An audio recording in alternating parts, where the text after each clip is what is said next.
টাকা একজন মহৎ করে না ভাই। তোর সারা শরীরে রক্ত কেন? কি হয়েছে? দাদি, বাজার থেকে আসার পথে সাইকেল দুর্ঘটনা ঘটেছে।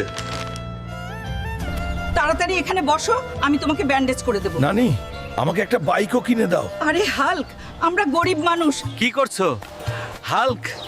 কিছু না চাচা, শুধু ভাবছি আমি একটা বাইক কিনবো। ও পাগল হাল্ক, তোর বাইক কেনার জন্য টাকা দরকার, তুই টাকা পাবি কোথায়? চাচা চিন্তা করো না, আমার একটা জঙ্গল আছে তাই না, আমি সেখান থেকে গরু ধরবো আর বিক্রি করবো।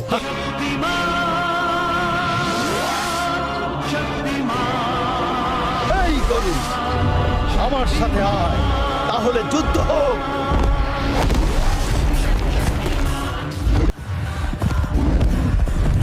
এইবার আমার বাইক কেনার স্বপ্ন সত্যি হবে।